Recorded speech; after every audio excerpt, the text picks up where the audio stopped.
राधे राधे, जय श्री कृष्णा। मैं सीमा सिंह बड़ों को चरण स्पर्श, छोटों को प्यार और बराबर वालों को नमस्कार करती हूँ। आज हम कार्तिक मास में सुनी जाने वाली राम कथा सुनेंगे। आज मैं आपके लिए कार्तिक मास में सभी कथा कहानियों महात्म्य के साथ में राम कथा जरूर सुननी चाहिए। आइए अब हम कार्तिक मास में सुनी जाने वाली राम कथा सुनते हैं। भगवान श्री राम लक्ष्मण और माता सीता जी पिता दशरथ की आज्ञा का पालन करने के लिए वनवास चले गए। रास्ते में सारे तीर्थ गंगा जमुना गोमती आदि में उन्होंने स्नान किया, तर्पण किया, पिंडदान किया।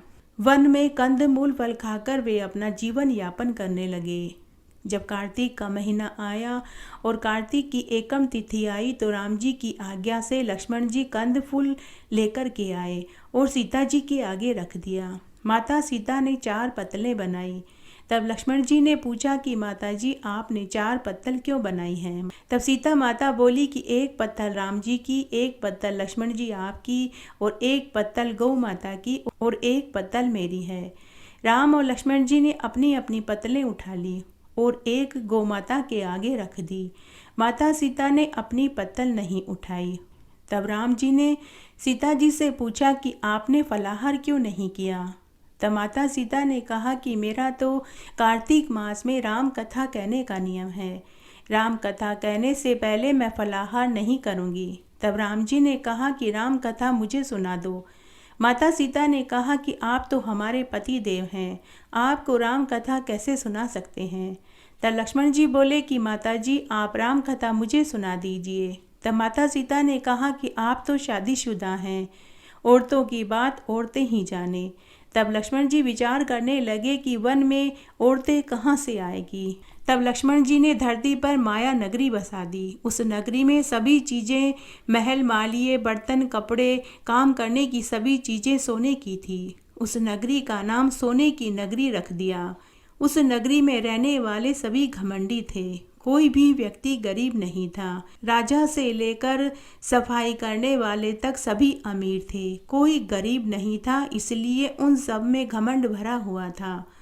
तब लक्ष्मण जी माता सीता से बोले कि हे माते, आप यहाँ से थोड़ा आगे जाएंगे तो आपको एक नगर दिखाई देगा। उस नगर में वहाँ एक कुआं है जहाँ बहुत सी पनिहारें पानी भरने के लिए आएगी। आप उनमें से किसी को राम कथा सुना देना। तब माता सीता कुएं पर गई। वहाँ पनिहारें पानी भर रही थी। उनका मटका, झालर, ईंडी सभी सोने के थे। सीता जी कुएं पर जाकर के बैठ गई और सबसे राम राम बोलने लगी, लेकिन किसी ने भी राम राम का जवाब राम राम से नहीं दिया, क्योंकि वे सब तो घमंड में डूबी हुई थी। थोड़ी देर के बाद वहाँ एक कुंवारी कन्या आई। सीता माता ने उसे राम राम कहा तो उसने भी राम राम का जवाब राम राम से नहीं दिया। माता सीता ने उससे कहा कि बेटी, क्या तुम मेरी राम कथा सुन लोगी? तो वह कुंवारी कन्या बोली कि आपकी राम कथा मैं नहीं सुनूंगी, मैं तो अपने घर जा रही हूँ। माता सीता बोली कि मेरे राम लक्ष्मण भूखे हैं। तो वह लड़की बोली कि कौन राम लक्ष्मण, मैं किसी को नहीं जानती, मुझे मेरी माँ बुला रही है, इसलिए मैं घर जा रही हूँ। ऐसा कहकर वह लड़की अपने घर को चली गई। सीता माता को क्रोध आ गया और उन्होंने उसे शाप दे दिया, जिससे पूरी सोने की नगरी पीतल की हो गई। जब वह लड़की घर पहुंची तो माँ ने पूछा कि बेटी, तेरे जेवर, मटका, ईंडी सभी पीतल के हो गए।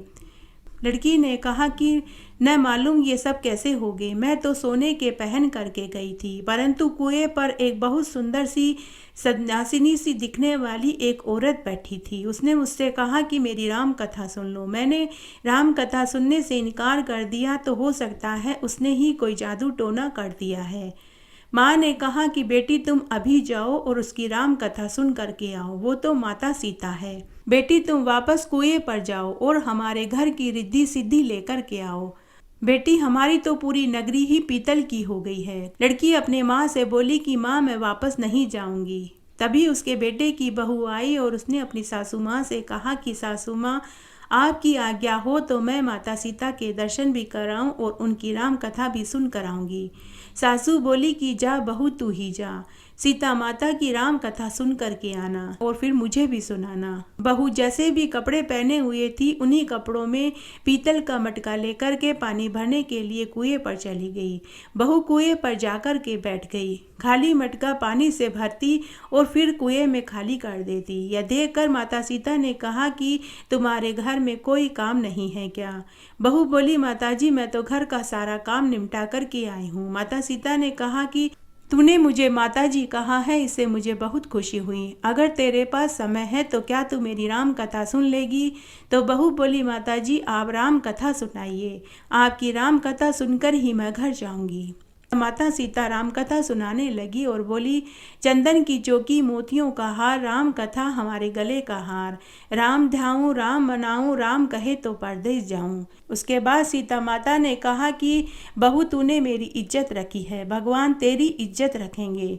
इस मृत्यु लोक में तूने मेरी सहायता करी है तो तेरा स्वर्ग लोक में ईश्वर तेरी सहायता करेंगे। उसके बाद माता सीता राम कथा सुनाने लगी और बहू हुक्कारा देने लगी।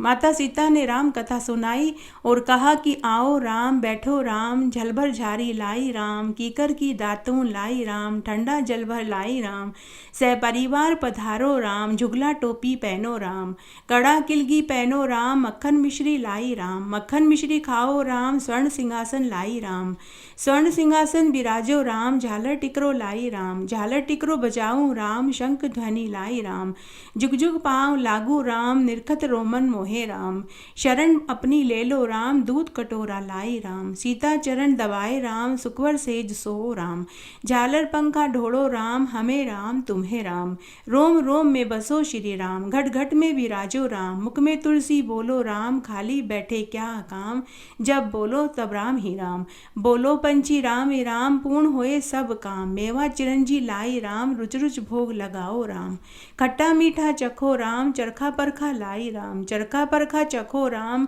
जो भाए सो ले लो राम, मन में धोखा रखना न राम। राम कथा पूर्ण हुई तब माता सीता बोली कि बहू तुमने हमारी राम कथा सुनी है, तुम्हारी राम कथा सुनने से तुमने हमारे भूखे राम लक्ष्मण को खाना खिलाया है, भगवान तुमको सातों स्वर्ग का सुख देंगे। सीता माता का आशीर्वाद लेकर बहू अपने घर जाने लगी तो माता सीता ने अपने गले का हार उतार करके बहू को पहना दिया। बहू ने माता सीता को प्रणाम किया और घर आई और घर आकर अपनी सास से बोली कि सासू माँ मेरे सिर पर से मटकी उतार दो। सासू बोली, बहू तेरे तो कपड़े सच्चे गोटे के हो गए और तेरे सिर की झालर ईंडनी हीरे मोती पन्ने से लड़झड़ कर रही है और तेरा पानी का गगरा भी सोने का हो गया है। ये सारी चीज़ें तू कहाँ से लेकर के आई?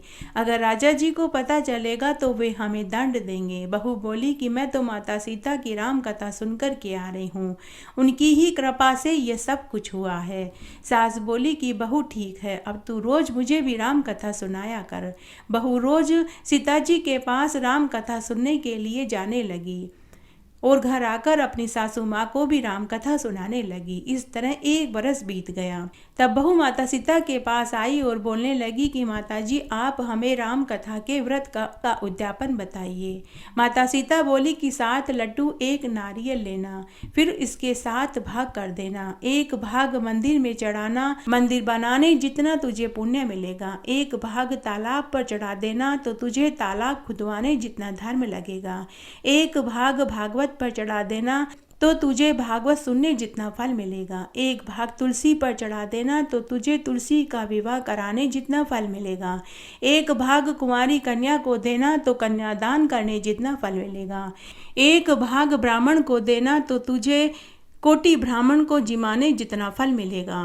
1 भाग सूर्य नारायण भगवान को चढ़ाना तो 33 करोड़ देवी देवताओं को भोग लगाने जितना फल प्राप्त होगा। बहू जल्दी जल्दी घर आई। उसने 7 लड्डू 1 नारियल लिया और उसके 7 बराबर के भाग करे। 1 भाग मंदिर में, 1 भाग तालाब में, 1 भाग भागवत पर, 1 तुलसी क्यारे में, 1 कन्या को, 1 ब्राह्मण को, 1 सूर्य नारायण भगवान को चढ़ाया। सूर्य भगवान को चढ़ाने से 33 कोटि देवी देवताओं को भोग लग गया। अब बहू फिर सीता माता के पास आई और बोली, माताजी मैंने राम कथा का उद्यापन कर दिया। माता सीता बोली कि बहू बहुत अच्छा, अब तुम बैठो। 7 दिन के बाद बैकुंठ से तुम्हें लेने के लिए विमान आएगा। इस तरह समय बीतने लगा। 7वें दिन बैकुंठ से रिमझिम करता हुआ विमान आया। बहू बोली, सासू जी विमान आ गया, आप भी चलो। सासू बोली, ए बहू, मैं अकेली कैसे जाऊं? अपने ससुर को, माता पिता को, भाई बंधु को, कुटुंब कबीले को, अड़ोसी पड़ोसी को भी साथ ले लो। बहू ने सबको विमान में बैठा लिया। विमान फिर भी खाली था। इतने में ही वही कुंवारी ननद आई और बोली कि भाभी, मुझे भी विमान में बैठा लो। उसे ऐसा कहते ही माता सीता ने कहा कि विमान में जगह नहीं है। बहू माता सीता से बोली कि माताजी, हमारी ननद रानी को भी बैठा लो। माता सीता बोली कि यह तो बड़ी ही घमंडी लड़की है, हमारा विमान कच्चे धागे से बना हुआ है, यह टूट जाएगा। ननद अपनी भाभी से बोली कि भाभी, मैं यहाँ अकेली रहूंगी तो सांप बिच्छू मुझे खा जाएंगे। भाभी बोली कि बाईसा, आपकी करनी तो आपको भोगनी ही पड़ेगी। हम अपनी करनी से सीता माता के साथ जा रहे हैं। इतने में ही बहू अपने पति, कुटुंब कबीले, सास ससुर और अड़ोसी पड़ोसी को लेकर विमान में विराजमान हो गई। यह देख नगर के सभी लोग एकत्र हो गए और पूछने लगे कि बहू, तुमने ऐसा कौन सा धर्म कर्म किया, कौन सा व्रत उपवास दान पुण्य किया जो माता सीता के साथ विमान में बैठकर बैकुंठ में जा रही हो? बहू, तुमने रामायण का पाठ किया, गीता का पाठ किया, या कोई अखंड पुण्य किया, या तुमने भागवत कथा कराई जिससे कि तुम्हें स्वर्ग से विमान लेने के लिए आया है? बहू बोली कि मैंने तो केवल सीता माता से राम कथा सुनी, उसका उद्यापन किया, इसी से मैं माता सीता के साथ बैकुंठ में जा रही हूँ। नगर के लोग कहने लगे कि बहू, हमें भी राम कथा सुनाओ। बहू ने वहाँ सबको राम कथा सुनाई। राम कथा संपूर्ण होते ही पूरी नगरी सोने की हो गई। बहू बोली, जो कोई भी राम कथा सुने उसे इसका अक्षय फल प्राप्त होगा। सभी नगरवासियों ने राम जी की जय जयकार करी। सीता जी ने सबको विमान में बैठा लिया। विमान स्वर्ग के रास्ते चल पड़ा। स्वर्ग के 7 द्वार अपने आप खुल गए। प्रथम द्वार पर नाग देवता सामने आए। 7 द्वार पार करने के बाद विमान स्वर्ग से नीचे उतरा। 33 कोटि देवी देवता बहू से पूछने लगे कि बहू, तुमने ऐसा कौन सा पुण्य किया जिससे कि स्वर्ग के 7 द्वार अपने आप तुम्हारे लिए खुल गए? बहू बोली कि मैंने तो माता सीता से राम कथा सुनी और उसका उद्यापन किया। 33 कोटि देवी देवता बोले कि बहू, हमें भी राम कथा सुनाओ। बहू ने सबको राम कथा सुनाई। बहू ने कहा, चंदन की चौकी, मोतियों का हार, राम कथा हमारे गले का हार। राम ध्याऊं, राम मनाऊं, राम कहे तो परदेस जाऊं। आओ राम, बैठो राम, जल भर झारी लाई राम, कीकर की दातूं लाई राम, ठंडा जल भर लाई राम, सहपरिवार पधारो राम, जुगला टोपी पहनो राम, कड़ा किलगी पहनो राम, मक्खन मिश्री लाई राम, मक्खन मिश्री खाओ राम, स्वर्ण सिंहासन लाई राम, स्वर्ण सिंहासन बिराजो राम, झालर टिकरो लाई राम, झालर टिकरो बजाऊं राम, शंख ध्वनि लाई राम, जुग जुग पांव लागू राम, निरखता रोमन मोहे राम, शरण अपनी ले लो राम, दूध कटोरा लाई राम, सीता चरण दबाए राम, सुखवर सेज सो राम, झालर पंखा ढोलो राम, हमें राम तुम्हें राम, रोम रोम में बसो श्री राम, घटघट में विराजो राम, मुख में तुलसी बोलो राम, खाली बैठे क्या काम, जब बोलो जब राम ही राम, बोलो पंची राम ही राम, पूर्ण होए सारे काम, मेवा चिरंजी लाई राम, रुच रुच भोग लगाओ राम, खट्टा मीठा चखो राम, चरखा परखा लाई राम, चरखा परखा चखो राम, जो भाई सो ले लो राम, मन में धोखा रखना न राम। राम कथा सुनने के बाद सभी देवी देवताओं ने बहू के ऊपर फूलों की बरसात करी। माता सीता की जय जयकार करने लगे। कार्तिक मास में राम कथा सुनने वाले को इस संसार के समस्त सुख और मरने के बाद बैकुंठ का धाम मिलता है। घटती हो तो पूरी हो तो परवान चढ़े, भूले बिसरे नाम तेरे भंडार में भरे। इस तरह आज मैंने आपको कार्तिक मास में सुनी जाने वाली राम कथा सुनाई। आशा करती हूँ यह आपको जरूर पसंद आएगी। मेरे साथ बने रहने के लिए आपका धन्यवाद। आगे की कथा कहानी के लिए भी आप इसी तरह मेरे साथ बने रहें।